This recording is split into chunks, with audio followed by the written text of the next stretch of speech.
la señal profética de la higuera. Mateo 24, versículos 32 al 34, dice así. Es Jesús el que está hablando. De la higuera aprendan la parábola. Cuando ya su rama está tierna y brotan las hojas, saben que el verano está cerca. Así también ustedes, cuando vean todas estas cosas, conozcan que está cerca, a las puertas. De cierto os digo que no pasará esta generación hasta que todo esto acontezca. Cristo anteriormente, en el capítulo 24, había enfrentado a los discípulos que estaban inquietos por saber, como nosotros también, como la curiosidad nata del ser humano, cuándo iban a cumplirse las profecías de los últimos tiempos. Le hicieron 3 preguntas en Mateo 24:3. Dinos cuándo serán estas cosas. La primera pregunta. La segunda, ¿qué señal? Danos una señal. Jesús, bueno, que no quieras darnos el día ni la hora, danos una señal. Una señal es algo que apunta hacia algo. Danos una señal, algo que nos pueda decir, pues nos encontramos ya, ¿verdad?, verdaderamente en los últimos tiempos. Y en tercer lugar, danos una señal del fin del mundo. Entonces Jesús comienza a describirles en el capítulo 24 algunos eventos que iban a preceder su segunda venida, muchos de los cuales se han cumplido y se están cumpliendo delante de nuestros ojos. Por ejemplo, el versículo 5 dice: vendrán muchos en mi nombre diciendo, yo soy el Cristo, y a muchos se engañarán. O sea, una de las señales de Jesús es que comenzarían a levantarse falsos mesías. Los más notables han sido Sun Myung Moon, líder de la iglesia, fundador de la iglesia unificada, un coreano que dice que es Cristo; David Koresh, muerto en Waco, Texas; Arifin Mohammed, de Malasia; y últimamente Sergei Torop, de Rusia, que dice que es Cristo, y la gente está en una colina yendo con él y está fundando él el milenio. Aunque nos riamos y parezca una cosa de, bueno, ¿quién puede creer esto?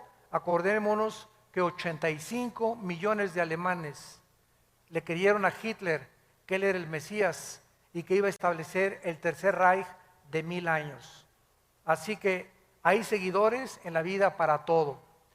Después Cristo continúa diciendo en el versículo 6 que iban a haber guerras y rumores de guerras. No fue hasta el siglo XX, siempre ha habido guerras, pero no fue hasta el siglo XX que tuvimos las primeras 2 guerras mundiales. Y solamente en la Segunda Guerra Mundial, del 39 al 45, hubo más de 50 millones de personas muertas. El siglo XX puede ser clasificado como el siglo de las guerras, de las pestes, de las hambres, de los terremotos jamás antes vistos. Existen muchas señales de la venida de Cristo, así como las hubo de su primera venida. Pero solamente aquí en el siglo XXI, vean ustedes el terremoto de Chile, 9.2 grados, movió 5 centímetros el eje de la Tierra. El terremoto reciente de Japón, que provoca un tsunami que arrasa con 3 o 4 ciudades de Japón, 5 ciudades de Japón, que produce después fuga de material radiactivo, donde posiblemente se movió 3 centímetros más el eje de la Tierra. Al moverse el eje de la Tierra, ¿qué es lo que pasa?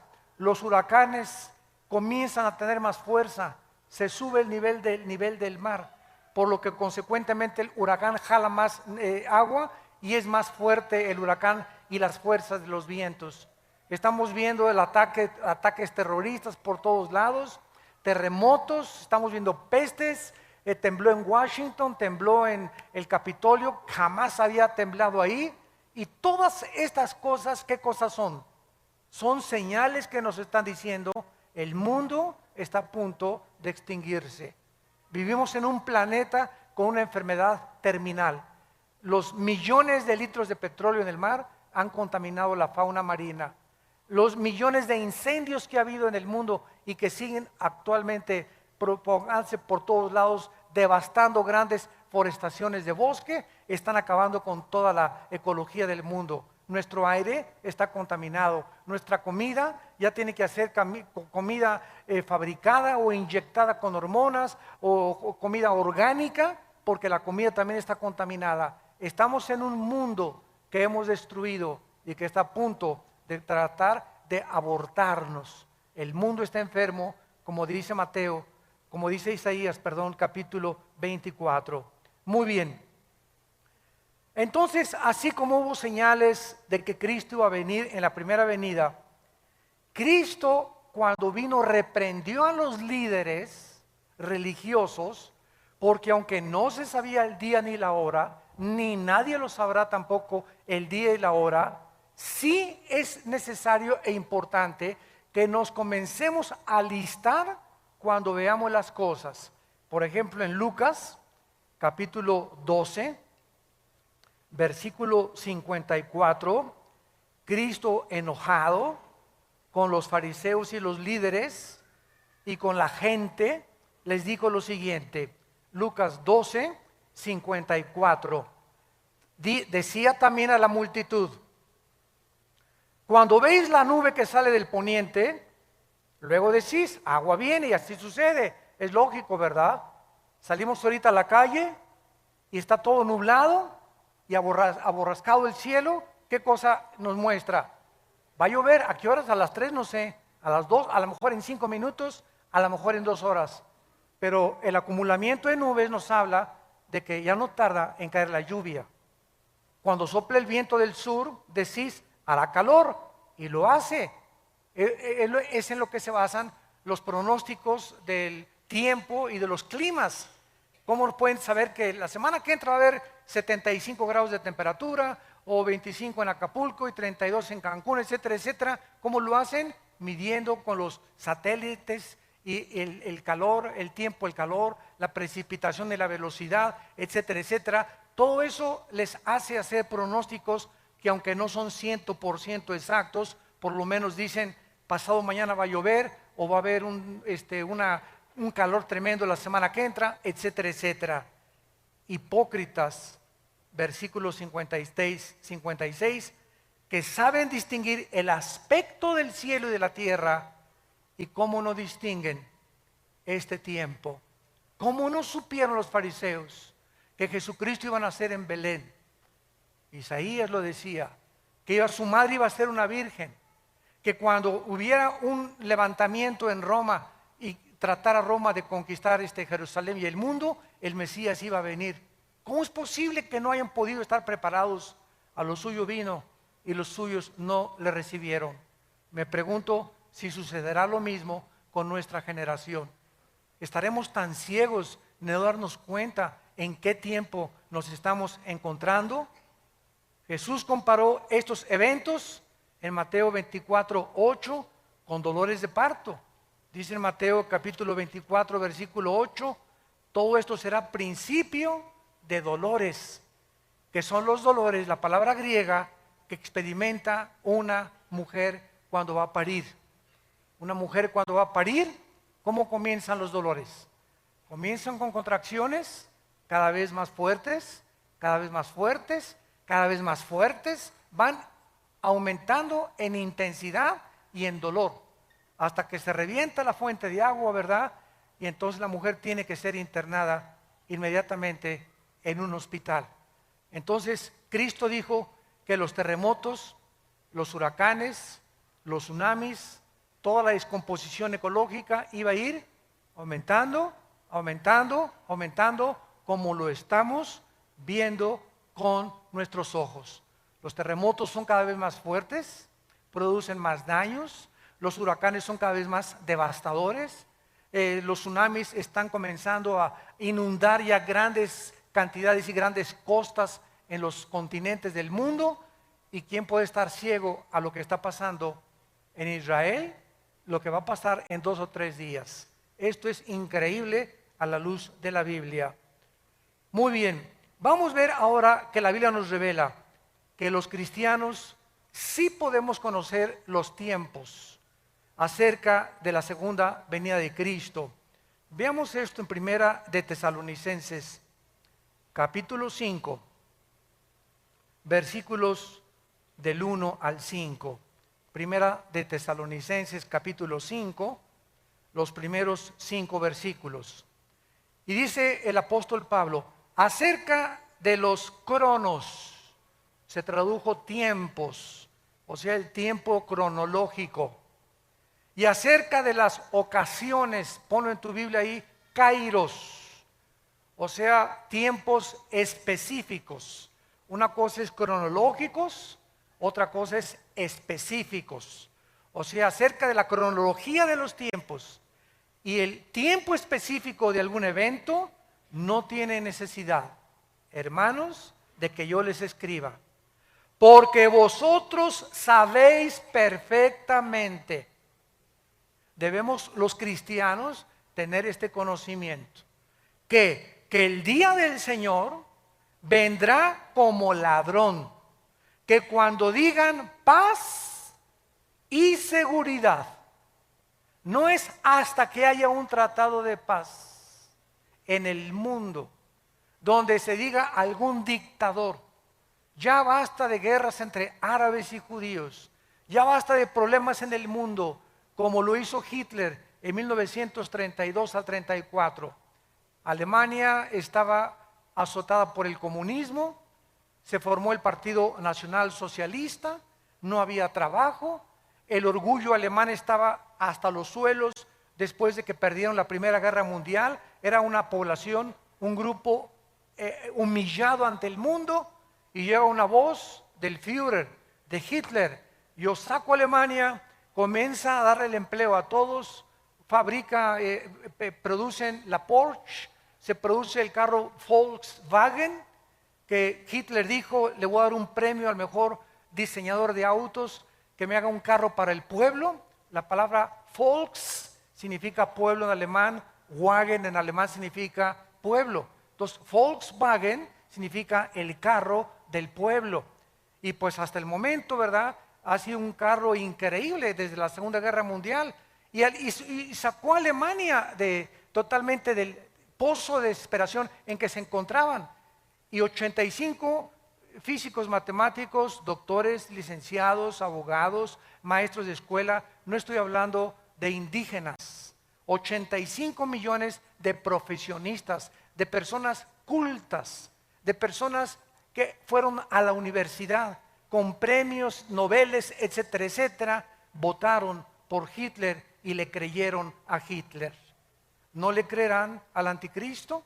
Cuando el anticristo va a hacer señales sobrenaturales, lo van a tomar como un extraterrestre al anticristo, va a hacer llover fuego del cielo, va a hacer que su imagen aparezca de repente por todos lados, van a creer que realmente los extraterrestres ya aterrizaron en la tierra y van a traer la época del acuario que el diablo ha promovido en el mundo desde hace muchos años. Entonces dice el apóstol Pablo, versículo 3, cuando digan paz y seguridad, vendrá destrucción repentina como los dolores a la mujer encinta y no escaparán. Escuchen con atención lo que dice Pablo. Mas vosotros, hermanos, o sea, todos nosotros los cristianos, no estamos en tinieblas para que aquel día nos sorprenda como ladrón. Dios no quiere que nosotros seamos sorprendidos de repente y voltees y tu esposa desapareció y tus hijos desaparecieron y millones de bebés en los hospitales recién nacidos desaparecieron y pilotos con aviones se van a estrellar en el mar porque el piloto desapareció. Choferes van a congestionar las carreteras internacionales porque desaparecieron de repente manejando. Va a haber un caos y una confusión en el mundo entero de la desaparición de millones de personas. Tú vas a ser de aquellos que vas a decir, ¿qué pasó? ¿Dónde está mi vieja? ¿Dónde está mi viejo? ¿Dónde están mis hijos? No, ¿verdad? Dios no quiere que nosotros seamos como ladrón. vendrá a los incrédulos, pero no a nosotros. Métete eso en tu cabecita. Ustedes no están en tinieblas para que aquel día los sorprenda como ladrón, porque ustedes son hijos de la luz. Somos hijos del día. Dios quiere que tengamos luz, que sepamos en qué tiempo nos encontramos. No somos de la noche ni las tinieblas, por tanto no durmamos como los demás, sino velemos y seamos sobrios. Es tiempo de que sepas que para esta hora has nacido. Es tiempo de los guerreros de Dios. Es tiempo de tomar la bandera de la verdad y decir de qué camiseta te pones, de Chivas o América. Imagínate una persona que llega al estadio con la camiseta Chivas aquí y América abajo. Oye, por favor, no, yo soy de los dos. Nadie puede ser así. ¿Eres o no eres de uno o del otro? Báñate. O imagínese Barcelona y Real Madrid, ¿no? O por favor. Cristiano y mundial. No puedes. Es tiempo que nosotros decidamos verdaderamente que para esta hora hemos nacido, para levantar la bandera de la verdad, para predicar a Cristo, para seguirlo, para velar, para guardar nuestros corazones, a nuestros amigos, ganarlos para Cristo, hablarles de Cristo. ¿Por qué? Porque en cualquier momento podemos desaparecer, en cualquier momento puede venir Cristo por nosotros. Muy bien, todo lo dicho anteriormente fue en respuesta a la pregunta, ¿qué señal habrá de tu venida y del fin del siglo? Sin embargo, vamos otra vez a Mateo 24, a nuestro pasaje, versículo 32 y 34, que vamos a examinar con lupa. Sin embargo, la señal más importante, síganme con mucho cuidado, más que los terremotos, más que las pestes, más que las hambres, más que cualquier otra cosa, la señal más importante, el termómetro de Dios se encuentra en la nación de Israel. Israel es el termómetro de Dios. Dios escogió un puntito insignificante en el Medio Oriente, comparado con las 22 multimillonarias naciones árabes que rodean a Israel. Un puntito insignificante. Los judíos no son mejores que los mexicanos, ni que los árabes, ni que los palestinos, ni que los rusos. Dios en su soberanía escogió solamente un punto geográfico para que ahí se centraran las principales profecías de la historia. Para que de ese punto geográfico saliera la Biblia. Para que de ese puntito geográfico naciera el Mesías, el Hijo de Dios. Y si hubiera escogido México, los ingleses hubieran dicho, ¿y por qué no nosotros? Y si hubieran escogido a Francia, ¿y por qué no los alemanes? La cuestión es que a Dios le dio la gana, no te iba a preguntar a ti ni a mí, a escoger un punto geográfico y una nación, y Él escogió Israel. ¿Y quién va a contradecir a Dios? ¿Por qué escogiste Israel? Vuelvo a repetir, no fue porque fueran mejores, porque se los dijo en Deuteronomio 7, sino porque los amé. Y porque quiero que mis profecías se cumplan a través de ustedes. Entonces Dios escoge Israel y desde 1948, 14 de mayo de 1948, el Estado libre, independiente y soberano de Israel, ante los ojos estupefactos del mundo entero, se constituye como una nación en un día. Cumpliendo la profecía de Isaías 66, ¿podrá nacer una nación en un día? Pues ha sido Israel la única de la historia. Este es importante porque tenemos que preguntar dos preguntas para contestar nuestro pasaje. Número 1, ¿quién representa la higuera? Porque dice el pasaje, Mateo 24:32, de la higuera aprendan la parábola. Cuando su rama está tierna y brotan las hojas, sepan que el verano está cerca. Y la segunda pregunta que tenemos que contestar es, ¿cuánto tiempo involucra una generación? Si podemos descifrar estas dos claves, ¿quién es la higuera y cuántos años constituyen una generación a los ojos de Dios en la Biblia? Tenemos bastante información para darnos cuenta que nos encontramos en esa generación, que no pasará hasta que todo acontezca. Sigamos leyendo y sigamos estudiando. Vamos a ver en primer lugar en Oseas, en el Antiguo Testamento, que en el Antiguo Testamento la nación de Israel representa o está representada por dos árboles. Uno es la vid, que produce uvas, o la viña, y otro la higuera, que produce higos. Dice en Oseas 9, versículo 10, ¿ya lo tienen?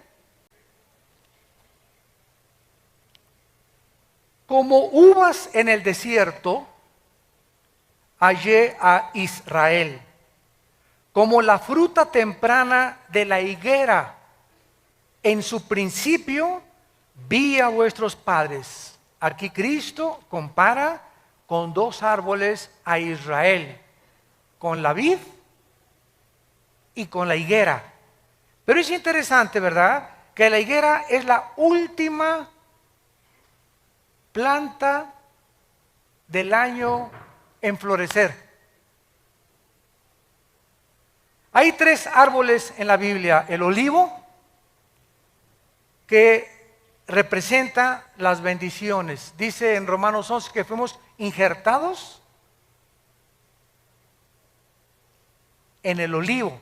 Nosotros somos el olivo silvestre, el olivo original es de Israel. El olivo representa las bendiciones que vienen con el Espíritu Santo.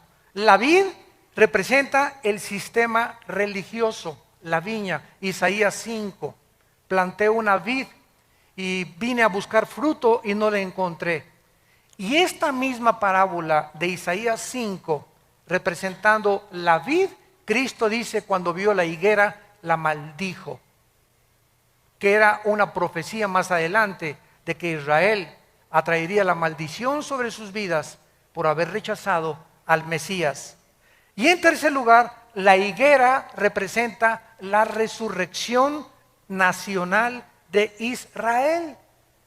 Entonces tenemos el olivo, tenemos la vid y tenemos la higuera. Pero cuando Cristo, de los tres árboles, escoge la higuera para decirnos, cuando reverdezca, cuando resucite, cuando otra vez ante los ojos del mundo Israel vuelva a levantarse después de más de 2000 años de que no tenían patria, gobierno ni sistema religioso, sepan que se acerca el verano.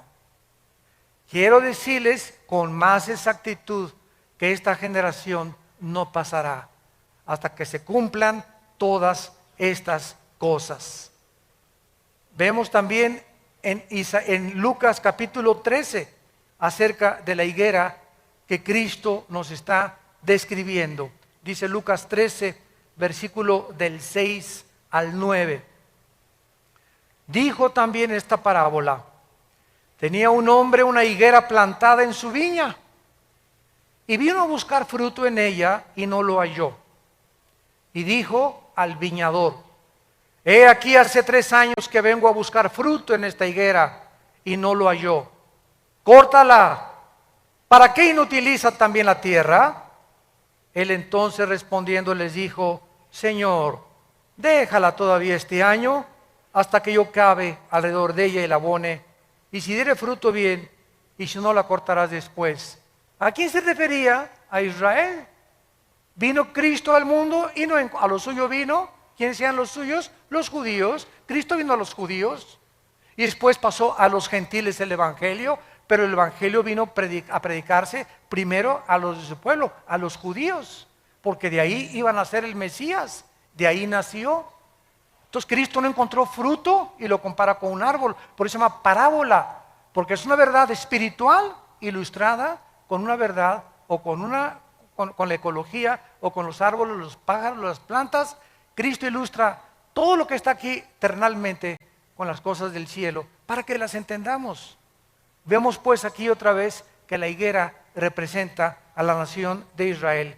Ahora, el hecho de que Cristo tenía en su mente a Israel se confirma aquí mismo en este capítulo, versículo 34 y 35. Y Cristo grita: Jerusalén, Jerusalén, versículo 34, que matas a los profetas, apedreas a los que te son enviados. ¿Cuántas veces quise juntar a tus hijos como la gallina a sus polluelos debajo de sus alas, y no quisiste? Vean ustedes la maldición. He aquí vuestra casa os queda desierta, y os digo que no me verán hasta que llegue el tiempo en que digan: Baruch Hashem Adonai Elohim, bendito sea el que viene en el nombre del Señor. ¿Va a decir lo mismo? Esto lo dijo como una nación, Dios lo va a decir como contigo. Voy a ver ahorita, Pancho tiene ya 5 años de cristiano, me voy a ir a asomar a su casa, a ver si lee la Biblia, a ver si ora, a ver si en su escuela está hablando de Cristo, a ver qué películas ve. Voy a buscar fruto en la vida de Pancho. Voy a buscar fruto en la familia Díaz, a ver cómo está esa familia. Dios nos examina y Dios busca fruto en nuestras vidas. No nos engañemos de que seamos cristianos si no estamos produciendo fruto. Aunque seas hijo de pastor, aunque tu mamá sea la monja de Zacanicapatlán, aunque tu tía sea obispo, aunque hayas nacido en un hogar cristiano, eso no garantiza que seas cristiano. A lo mejor eres religioso, pero tú no tienes una relación con Cristo personal. Entonces Cristo viene a buscar fruto en nuestras vidas. Cuando Él venga, los cristianos que estén con fruto serán cortados y llevados con Él. Pero los que no produjeron fruto, Él lo está profetizando. Vine a buscar fruto y no lo encontré. Este es un mensaje de Israel que hizo Cristo. ¿Terminó con Israel hace 2000 años? No. Digo, me voy a esperar a ver si hay fruto. Entonces la iglesia vino a tomar todo el lugar en estos 2000 años, y ahorita no hay judío, ni gentil, ni griego, ni italiano, ni inglés. Sin embargo, la Biblia nos dice que Dios no ha terminado con Israel. Romanos 9, 10 y 11. No ha terminado con Israel. Una cosa es la salvación individual, otra cosa son las profecías nacionales. Israel se va a convertir en el trono de Dios. La nueva Jerusalén va a descender sobre la tierra de Israel. Ahí va a estar los cuarteles generales del universo. Dios habita ahorita en el tercer cielo. La Biblia dice que Dios va a dejar el tercer cielo. El Padre, estoy hablando, no el Hijo. El Padre baja al tercer cielo y va a bajar a la tierra, en Israel, en Jerusalén, a poner su trono. ¡Qué maravilloso! Va a cambiar su trono de arriba a estar aquí con nosotros, el Dios y Padre del universo. Y nosotros a su alrededor reinando con los siglos por Él. Vemos pues entonces claramente, ¿verdad?, acerca de esto. Ahora dice el capítulo 21 de Mateo, versículos 18 y 19, Mateo 21, 18 y 19, la maldición de la higuera.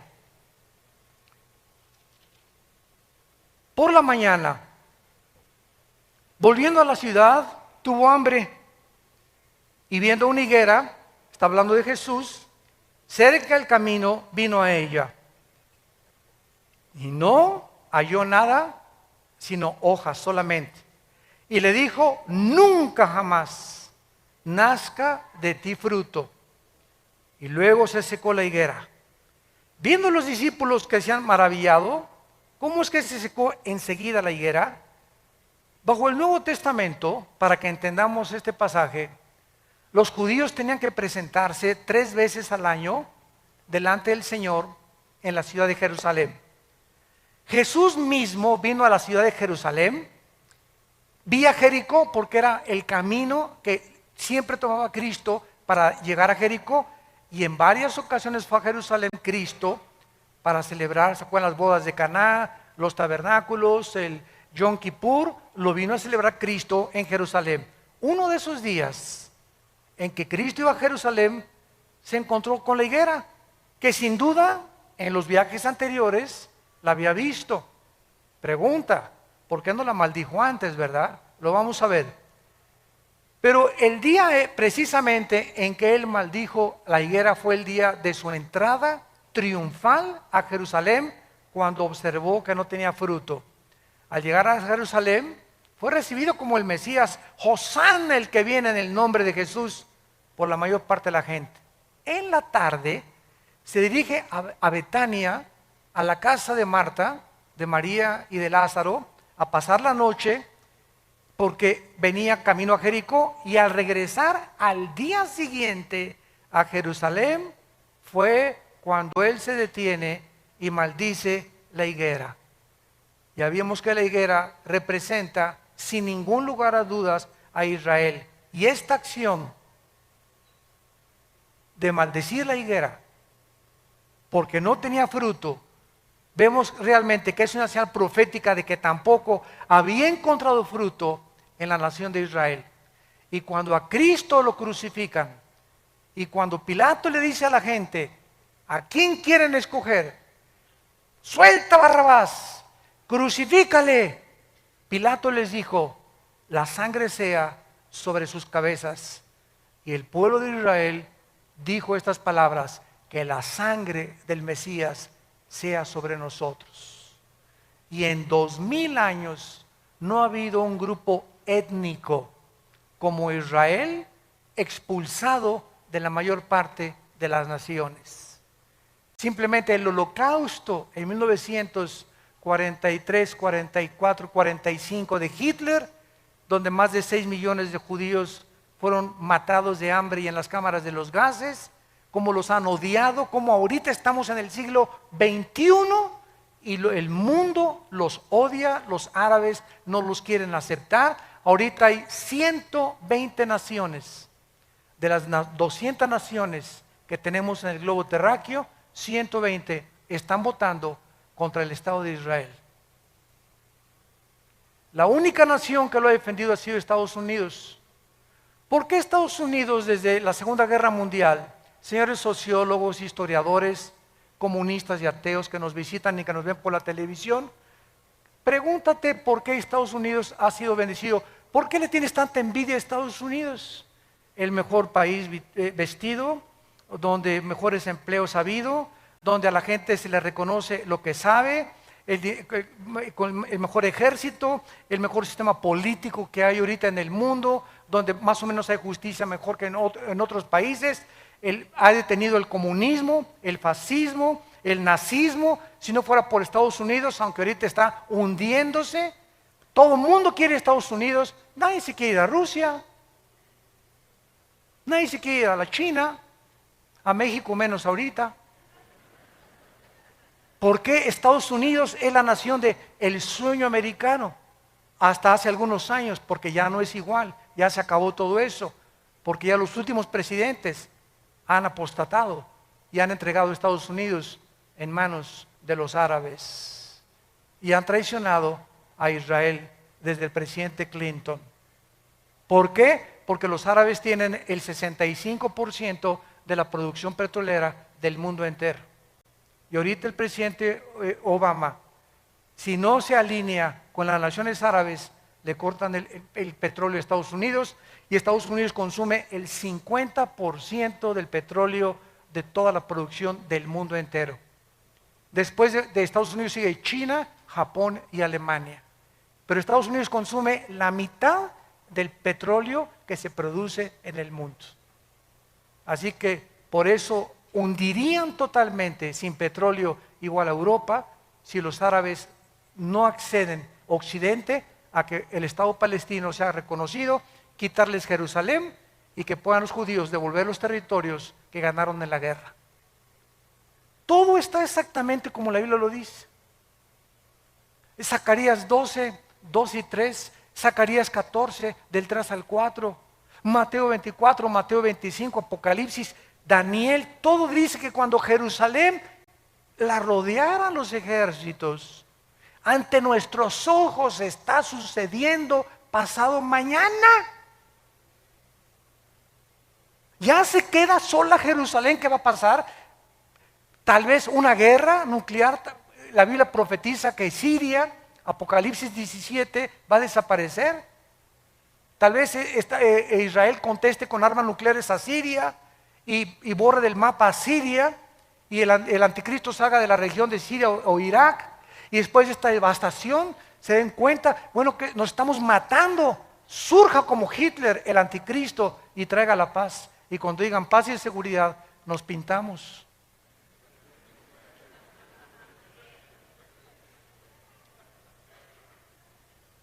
Todo está sucediendo exactamente como la Biblia lo determinó. Dios, yo soy Dios, Isaías 44, que pongo en orden desde el principio lo que ha de acontecer. Nadie más que Dios podía habernos puesto cronológicamente la caída de los imperios, el transcurrir de la historia, cómo iban a acontecer, cómo sería la última generación, lo que iba a pasar. Todo lo que dice Apocalipsis está sucediendo. En el 2012, el año que entra, ¿qué están esperando? Que se alineen los planetas. Que el satélite Alien, ahorita que dicen que es un planeta, cuando se alineó con el Sol, tembló en Chile. Cuando se alineó con el Sol, este planeta, tembló en Japón. Ahora esperan que en el 2012 se alinee otra vez con el Sol y tal vez vengan ahora sí radiaciones solares, ya no hay ozono que nos proteja, y comienza el mundo a ser convulsionado. Comienzan los tsunamis a inundar Hawái, Acapulco, Cancún, las costas, la costa mediterránea, Francia, etcétera, etcétera, desfalleciendo los hombres por las cosas que sucederán, confundida la gente por el bramido de las olas y del mar, por los terremotos, y toda la gente buscando una luz, y nosotros somos en esta generación la luz. ¿Estás tú brillando en tu casa, en tu familia? ¿Estás tú brillando en tu trabajo con tus amigos? ¿O sigues con el triunfo del amor? ¿Sigues viendo a Lady Gaga? ¿Por eso estás tan enchamucado como estás? ¿En qué mundo? Es que es el tiempo de nosotros. Hay un solo versículo en el Nuevo Testamento de David. Un solo versículo de David en Hechos. ¿Saben lo que dice la Biblia de David? El Espíritu Santo, ¿cómo resumió la vida de David? Dice en Hechos, y David sirvió a su generación. Es todo lo que se dice de David. ¿Cuál es ahorita es la generación de nosotros? Desde que tú naciste es tu generación. ¿Qué estás haciendo por tu generación? Los años así pasan. Y no te has decidido todavía a hablar de Jesús, a entregar tus bienes a Jesús, a seguir a Jesucristo, a hablar de Cristo, a santificar tu vida, a limpiar tu vida sexualmente. Esta maldición la hizo Cristo saliendo de la casa de Marta y de Lázaro y yendo más adelante. Con todos los antecedentes podemos ver claramente, ¿verdad?, que las señales que Jesús dio durante todo su sermón, el Monte de los Olivos, era para que aprendieran claramente que Israel estaba a punto de ser destruida. En el año 70, los romanos llegaron con el general Tito y no dejaron piedra sobre piedra. Cuando Cristo vivió, ¿saben cuál era el objeto de los fariseos? Construir edificios y templos. Y cuando le preguntaron a Cristo en Mateo 24 las señales, los judíos estaban, mira nomás qué iglesia totota, mega iglesia preciosa, cortinas persas, lámparas hawaianas, luces de Francia, tapetes persas, etcétera, etcétera. Y Cristo dijo, ustedes ahorita se gozan en edificios, yo les diré que no quedará piedra sobre piedra. Y cuando vino Roma y arrasó con Jerusalén, ¿dónde quedaron sus supuestos templos e iglesias hechos pedazos? ¿Quiénes sobrevivieron? Las almas de los hombres. ¿Y nuestra generación es diferente? No. nuestra generación es exactamente igual. Ahora estamos tratando de hacer megas construcciones de 20, 30 millones de dólares. Cuando Dios no nos mandó a construir edificios, nos mandó a predicar el Evangelio de Jesucristo. Ya si Dios nos quiere regalar, y si alguien me dice, te regalo 15 millones de dólares para que hagas un edificio, una iglesia, gloria a Dios. Pero a la iglesia no la vamos a meter en drogas, ni a obligar, ni a presionar. Den y den y den y den. Les decimos, den para las misiones, para mandar misioneros, para sostener más pastores. Nunca hemos pedido para la construcción. Y hasta ahorita Vida Nueva para el Mundo no tiene, ni es dueña de ningún edificio en el mundo entero. No somos dueños de nada. Y así hemos sobrevivido y estamos en más de 70 naciones, sosteniendo a más de 15 misioneros y pastores en el mundo.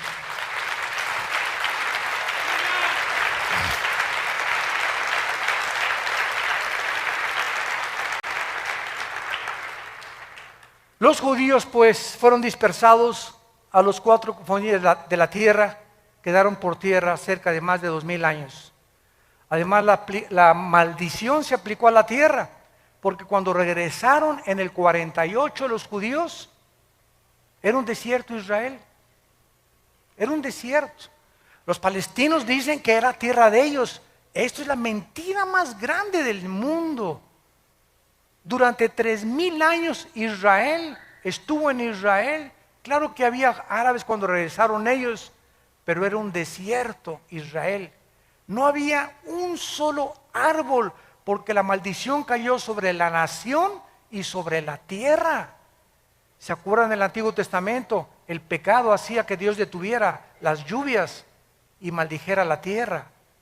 Isaías 24, del 3 al 4, porque faltaste a mis mandamientos, la maldición te alcanzó. Entonces Israel, en 4 años, del 48 al 52, planta 6 millones de árboles, para que se cumpla Amós 9, del 12 al 3.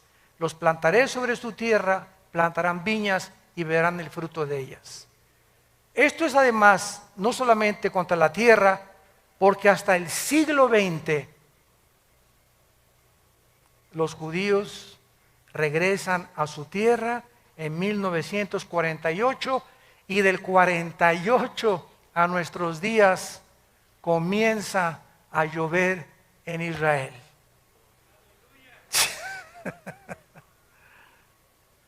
Comenzaron las lluvias de 1948 a nuestros días. De esta manera, después de tantos siglos, tanto como se profetizó, Israel se convierte en el 48. Entonces ahora podemos saber que el año 48 es el patrón con el cual podemos medir una generación. Ahora, ¿cuánto es una generación? ¿50 años? ¿60? ¿70? ¿U 80 años? Vamos a meternos a ver ahora algo más acerca del florecimiento de Israel. Muy bien. Esta profecía que acabamos de leer, cuando la higuera reverdezca, no pasará una generación, nos vuelve a decir que cuando Israel floreciera, cuando resucitara Israel, comenzáramos a contar los últimos días, desde 1948, y saber que la segunda venida del Señor está cerca. En 1948, el reloj profético de Dios comenzó, tic, tic, tic, tic, tic, tic, la cuenta regresiva. Ahorita me llegan correos donde me dicen, faltan 6 horas para el 20 de septiembre para que se determine el Estado palestino. Faltan 5 horas con 40 minutos desde que se dictaminó que pasado mañana las Naciones Unidas van a tratar de sacar a los judíos de los territorios ocupados. Comenzó el reloj profético de los judíos acerca de lo que va a suceder. Pero el reloj profético de nosotros comenzó en 1948, el 14 de mayo. Tic, tic, tic, tic. Se había apagado durante 2000 años el reloj de Dios. En cuanto Israel regresa, no podía nadie profetizar que nos encontrábamos en los últimos tiempos. No es hasta que la nación nace y reverdece y resucita nacionalmente, no espiritualmente, porque espiritualmente será hasta la segunda venida de Cristo. Romanos 11, 25 y 26. Todo Israel será salvo cuando Él regrese físicamente, pero nacionalmente resucita en el 48. Ahora es interesante, Lucas 21, qué linda es la Biblia. Lucas 21, esto es increíble.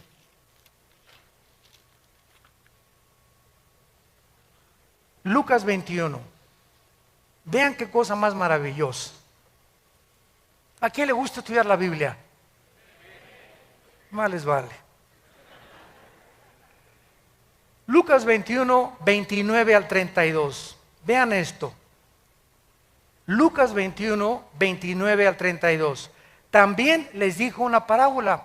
Vean ustedes cómo comparando los evangelios, la Biblia es la suma de tu palabra es verdad, comparando versículo con versículo, texto con texto, podemos trazar una doctrina sana.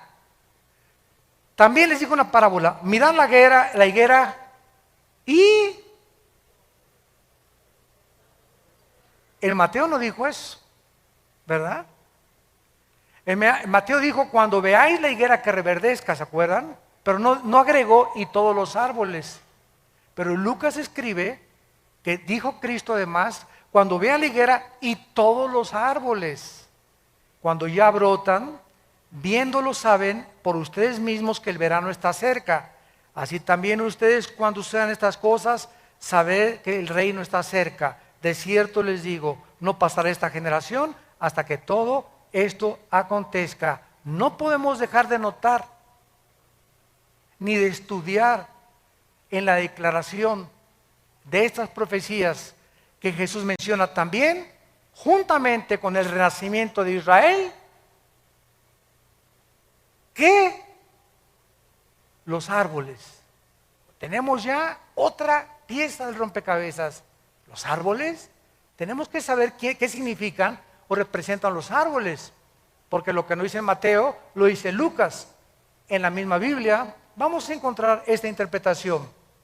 Si Israel representa la higuera, entonces debemos esperar que los árboles representen naciones. ¿No es verdad? Veamos esta verdad. Jueces, capítulo 9 en el Antiguo Testamento. Libro de Jueces. Está después de Josué para que no andes por Apocalipsis. Dice en Jueces 9, versículo 7 en adelante, aquí encontramos a Jotam, un hijo de Gedeón. Y este muchacho habían matado a todos sus hermanos, y entonces se dirige a una banda de terroristas que se llamaban los de Siquem. 70 hermanos o hijos de Gedeón habían asesinado, porque todos querían ocupar el trono, era la lucha por el poder, y Abimelech quería sentarse en el trono. Entonces, este muchacho les cuenta una historia, una parábola, y vean ustedes qué usa para representar los gobiernos o las naciones. Dice el versículo 7, cuando le dijeron a Jotam, se puso en el monte de Gerizim, alzando su voz, clamó y les dijo, óigame varones, y así fue oída, así os oiga Dios. Fueron una vez los árboles a elegir rey, y dijeron al olivo, reina sobre nosotros. Aquí se usa a los árboles como personas para nombrar a un rey, y el olivo representa un árbol que querían poner como un gobernante. El olivo dijo, no puedo dejarme aceite, versículo 10, le dijeron a la higuera, anda, tú reina sobre nosotros. La higuera respondió, he de dejar mi dulzura y mi buen fruto para ir a ser grande sobre los árboles. Versículo 12, y los fueron con la vid, reina con nosotros. Total que fueron con 3 árboles, la higuera, la vid y el olivo. Los 3 árboles que representan a la nación de Israel. Vemos pues que los árboles representan en Daniel 4 también. Nabucodonosor se le compara con un árbol que va a crecer y que es cortado y que no va a dejar de dar fruto.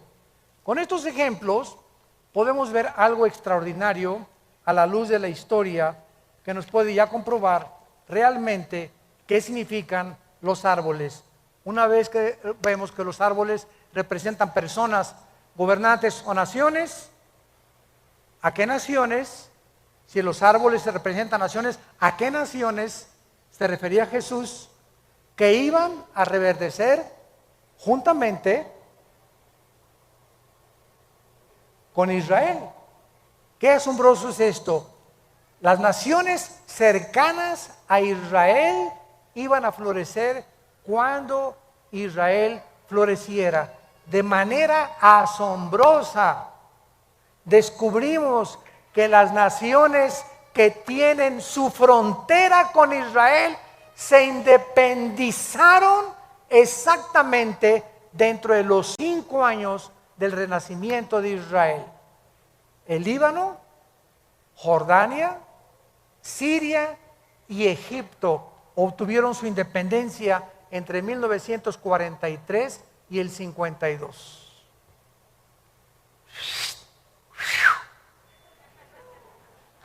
Escuchen esto, todavía falta. Líbano, después de la Primera Guerra Mundial, Francia obtuvo el mandato de Siria, que era la antigua porción del Imperio Otomano o de los persas. Francia superó la región del Líbano en 1920 y en el 43 Líbano florece como nación independiente.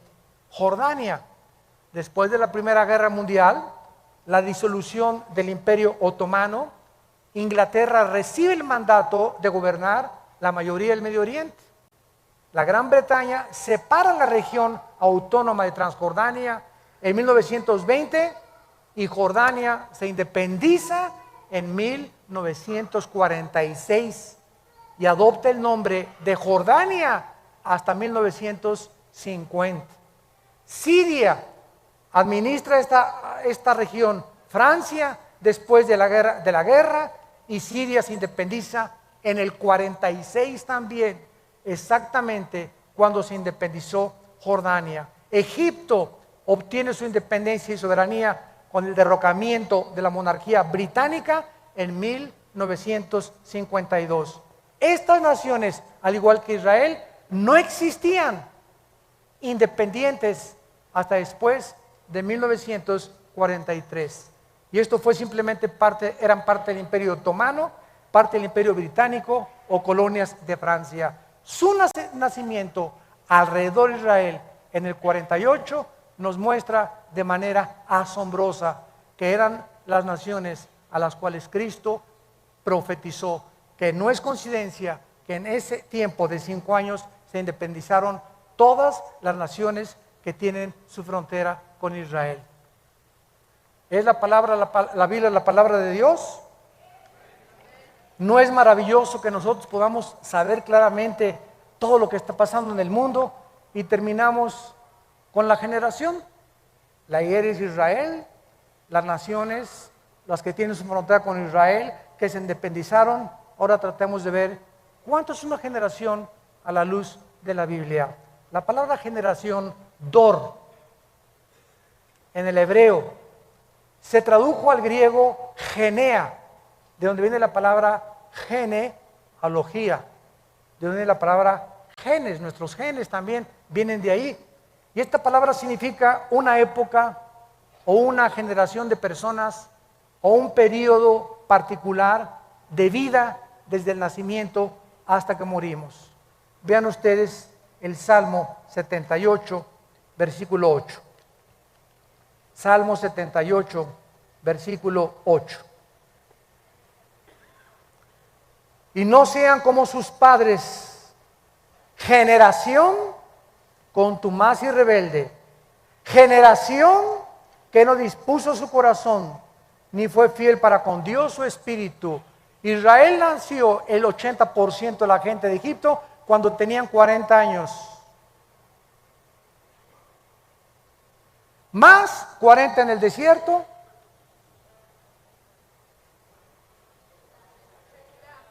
80 años. Muy bien. ¿Son 80 años una generación realmente? Bueno, vamos a ver que si representa a un grupo de gente que nace y muere dentro del mismo periodo de tiempo, se le llama una generación. Salmo 90, versículo 10, nos saca de dudas. Los días de nuestra edad son 70 años. En los más robustos, los que no comen papitas ni Coca-Cola, y van a llegar a los 80 años con toda su fortaleza, es molestia y trabajo. Escuchen esto, amados hermanos santos de Dios. De acuerdo al libro de Hechos Mundiales de la CIA, World Factbook, mayo del 2010, el promedio más largo de vida de los seres humanos en el 2009 fue de 84 años en Macao. 84 años fue el promedio más elevado de vida en el 2010. Suiza ocupó el 10º lugar con 80 años de edad. Israel el 12º lugar con 80 años, .73. Estados Unidos el 49º lugar con 78 años de edad. Guatemala el 143º con 70 años de edad. La mayor parte de los seres humanos, o sea, de acuerdo a estas estadísticas, el 82.5% vive en un promedio de 60 años. No pasas del sesentón. El 82% de la humanidad no va a pasar de los 60. ¡Qué increíble es esto! Y solo un 9.8% de toda la humanidad alcanza los 80 años de edad. Mi mamá ya la hizo porque tiene 86. Billy Graham tiene casi 96 años ya de edad. Mateo nos provee la clave claramente, ¿verdad? De lo que vive una persona exactamente, son 80 años de acuerdo a la Biblia, en los más robustos. Ahora, 1948 más 80, 2028. ¿Ok? Si es que sé algo de sumar.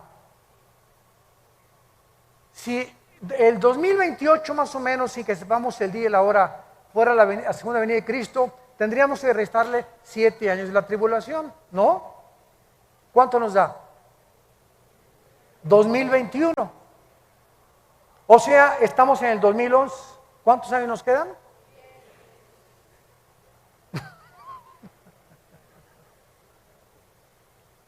Aquí no podemos de ninguna manera ser dogmáticos. Y eso no contradice lo que Jesús dijo: el día y la hora nadie la sabrá, pero sí los tiempos.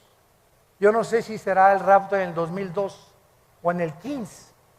Yo siempre he dicho que no pasábamos del 15, según cálculos, y que nos libre Dios de poner una fecha, porque seríamos falsos profetas. Pero los tiempos aproximados son posiblemente antes del 2028. Si la generación de los 80 años se cumple de acuerdo a la Biblia. Pues en el 20, en el 19, en el 16, en el 23, por favor no digan, el hermano Aldisen dijo. Me meten en problemas. Que quede bien claro lo que estamos diciendo. Y sabe una cosa, que cuando yo leí esto, se me estremeció la piel. Le dije: Señor, ¿realmente nos estás diciendo que nos quedan 10 años, 12 años más de vida tal vez? ¿Será posible esto? Y bueno, lo vamos a ir viendo con lo que siga pasando el año que entra, etcétera, etcétera. Lo único que sé yo es que llegó la hora para la cual nacimos. Y que si estas cosas han de suceder, ¿cómo no debemos de vivir una vida pía, santa y piadosa? Entregándonos cada vez más al Señor, buscando más su voluntad y dejándonos ya de vanidades ilusorias. Y entendamos para qué nacimos. Y sepamos que lo que más le interesa a Dios es que lo conozcamos. Y que seamos guardados de la hora de la prueba. Lucas 21, para que seamos tenidos por dignos de las cosas que acontecerán en la tierra.